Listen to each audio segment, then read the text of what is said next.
Hi, welcome to AFTV. I've got Robbie with me. We've just been at Athletic Bilbao 3-0 in the Emirates Cup. Let's start. Obviously, it's pre-season. What did you make of that performance? I think in the week when we lost, mini meltdowns were online. People were ringing your phone. Yard man, we saw holding people's ears and stuff. But after this performance, feeling a bit more confident now, going into Man United away. Let me just give us an assessment of today's performance. Yeah, I think we needed a performance like this today. You know, it was a lot better than it was the other day, and just goes to show when people were losing it the other night that they just need to calm down a bit. These are friendly. Even today, I'm not getting carried away. You're not. Even though it's a 3-0 win, it's great, it's fantastic. You can't get carried away with that because the real business starts next week at Old Trafford. That's when it's for real. That's when you can't make 7-8 changes. You can't. That's it for real. But what I was really encouraged about today was the two new signings. In Victor Gyokeres and Martin Zubimendi. We ain't really been speaking a lot about this guy. He was unreal today. I've been watching him all pre-season, and the way he's just like so good on the ball. He doesn't lose it. He finds passes. I think we've really bought a gem in Martin Zubimendi. He looks like a really, really top player. I can see now why all the top teams in Europe wanted him. Real Madrid wanted him. You had the man just saying he's not giving credit to Berta. I mean, that's crazy, right? Real Madrid wanted this kid, right? They tried to hijack it at the last minute, failed. Liverpool wanted him last year. A whole host of City were interested in him, and he's chosen to come to us, and you can see why. He's absolute quality, and I'm really, really happy with him. And then Victor Gyokeres, I thought it was, I really wanted him to score today ahead of that, game next week, and he scored, and he looked lively today. He hit the post as well. Yep. He was making those runs in behind. He was a threat. He was a threat. He looked a handful today. Even right at the start of the game, there was one time when the ball was played up to him, he just did a turn. He's so strong. Yep. And they had to foul him to stop him from getting away. And I like the signs, what I see. But it's still early with him, but I like the signs, what I see. Well, he said ahead of the Man United game, you're right. Victor Gyokeres scored with his head. I mean, that is something that they said he couldn't do. Can't score with his head. He's 0-0 and 2 I saw, 0-0 and 3. All that. Crazy talk. But you know what that is? I've been saying it for a while. That's because there's a lot of fans of other clubs. They're scared that he cooks. Yeah. Right? Because they know that Arsenal have been lacking a striker. So a lot of them are scared. They're like, what if Zubimendi does cook? Sorry, what if Gyokeres cooks? Yeah. We could be in trouble here, right? And for me, I said it the other day, when we was doing the weekend roundup, these guys going on about, you wish you had Isa. I said, I'm happy with what I got. We've got Victor Gyokeres. He's a proven goal scorer. You know what I mean? And you saw today. He's a threat. What I mean? He's a serious threat. He's a handful. And he looks like a player that's going to get better and better once he, really gets into understanding, the system and the players understand him as well. Yeah, he's there. He's in the middle. He's there. He's not hanging back on the edge of the box like our previous strikers have done. He's there. He's direct, and I like it. And it's a great finish today. Great header. Great header, and he almost scored another one with a diving header, which would have been unbelievable. When was the last time we saw a diving header at Arsenal? I haven't seen a diving header in years. It's brilliant. Proper striker. Now, obviously, we're going to talk about what you just said there, Victor Gyokeres. But I have to ask you then, Kai Havertz come on, and he scored. What a goal by Havertz, right? He showed strength, he showed pace, and a great finish. And I think he's going to be better this season because the bit of the pressure's off him. No one's looking at Havertz now and saying, right, we need 20 goals off you. And if you're not, you're going to get... I think now, with a bit of pressure off Havertz, we might see a better Havertz. Who starts against United? Against United, I'm starting Gyokeres. I'm starting Gyokeres because you've got to... To me, he's going to be chomping at the bit to go in that game. And as I was just saying to Yardman, when he's saying he's not giving Berta and Arteta credit for Gyokeres, you have to give them all the credit. You have to give them... United wanted Gyokeres. They were desperate for it. And he chose to come to us, right? And the other thing people need to understand, right? When it comes to negotiation...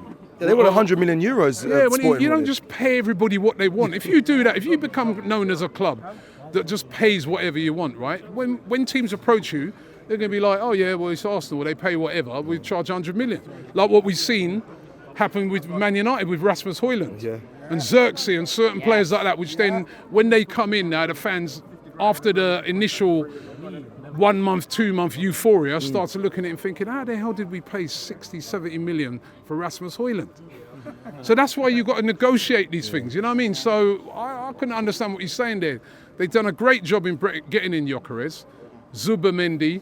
They made some great signings. Yeah. Still one more though I'd love to see us bring in, man. It's Eze. Yes, you're right. I mean, I think Eze, One more. I think Arsenal could cook this season. I think a lot of fans would want to see that. I mean, I have to talk about that midfield. You spoke about Martins and Many. It actually fills me with joy that you guys saw that, because I feel like that position doesn't really get looked at as quality. You always look at strikers, you look at defenders, but Zubamendi was flawless. We saw midfield three. It's been like that the whole sort of we've been at all the friendlies, right? He's been like that right throughout. You know what I mean? It's just that we haven't seen him play as long as he did today. But is that because of the three or the two was next to? Because we haven't seen the Declan Rice, Martin Odegaard, Zubamendi actual three in that midfield. We haven't seen it play out properly. Yeah, it we looked saw good. it today. It looked good with that three in midfield, and as I said, he just mops up.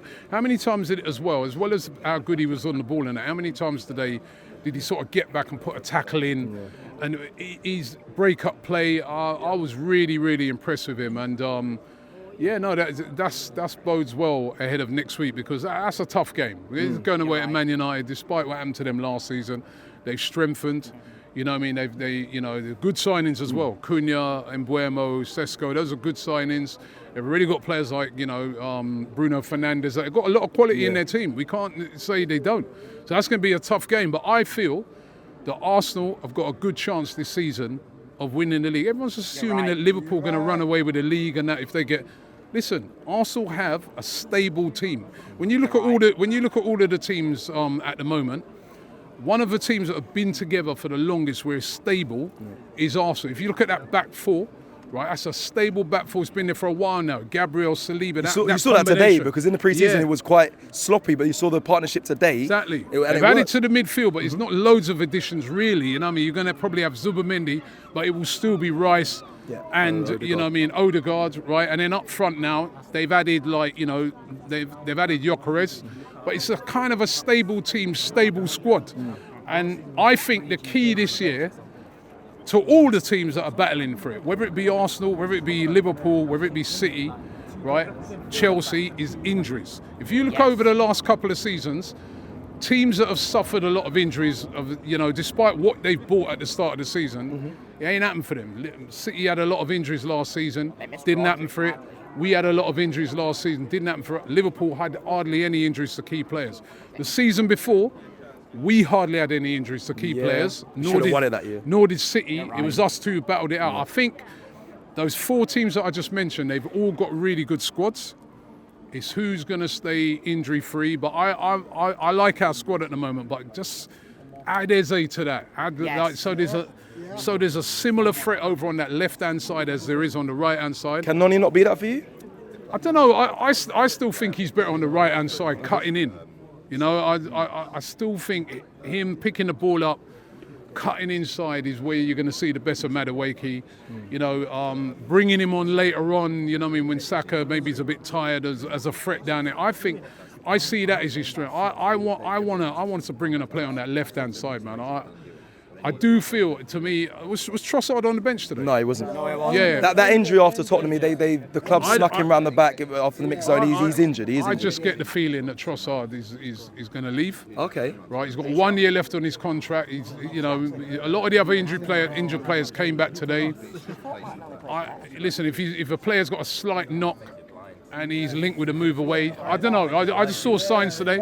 You look at certain players that didn't start today. He didn't start. Reece Nelson didn't come on. Yeah, he didn't. Kivior didn't come on. That was a surprise. Right? Mascara came on later. Could those three kind of be on their way out, right? You know what I mean? And that's going to be some of that money that is used to maybe get at Eze. I don't know. I'm sort of You're speculating, but it's calculated. It's calculated. You normally do see that. This is sort of the final game of pre-season.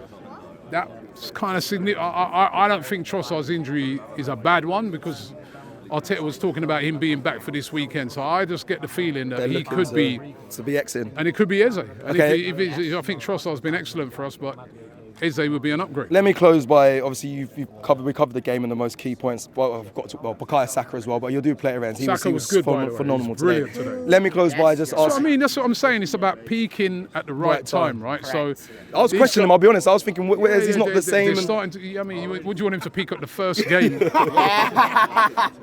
Look, going back to that first game in Singapore when Judges is losing it. Oh, I'm yeah, like, he was yo, going mad. Yeah, he was going mad. It's about trying to. You don't even peak now. You're near to that, but then when you get to that game, ready. and even when you get to United next week, some of those players are still not going to be where they need to be. It's just how it is. It's early in the season. Okay, let me finish then on this, Robbie. So the season starts for us next week against Man United. Just the feeling now. Have you missed? Because I think you go through pre-season at times. You've been on tours, and sometimes you feel like, oh, you're doing transfer daily every morning. I'm not excited for the Premier League to start. But No, I'm does it excited. feel like this season? Yeah, you're excited to go into that first game. It's a big battle. United versus Arsenal. They got Sesko. It's Sesko, Gyokeres. Are you really excited for next week? No, very excited. I'm buzzing to go up there. You know, it's always a battle when we go up to United, right? And I'm buzzing. Confident? You know? And I think Gyokeres scoring today was significant. You know what I mean? And he'll be buzzing. And he's got to start next week. He's going to be an unknown quantity to them. Apart from, obviously, Amarin, who will know him. But for me, I'm absolutely buzzing. I mean, it's a difficult start to the season. United away, Liverpool away in the first 3 games. But if we could get off to a decent start, you know, especially because we quite possibly, you know, could have 3 of the most difficult away games out of the way. You know, 4. Because we've got Newcastle away as well. The first 5 we've got Newcastle. Yeah. Imagine if we come out of all of those positively. It could be a great season, you know what I mean? But it's a tough start, man. Like those 4 games are really, really. I mean, those are games that when you look at, you're like, there are no guarantees at all to go away from them games with points. You know, and United, it will be buzzing in it. It won't be like, I remember we went there last year. It was a bit flat there for them at first. Yeah. And they started to get on top. They played. It won't be like that next week. They're going to be buzzing because they've got new signings. They've got Sesko coming in now. They're going to be buzzing. We've got to go out there and silence them, and hopefully we'll be doing this. Hey.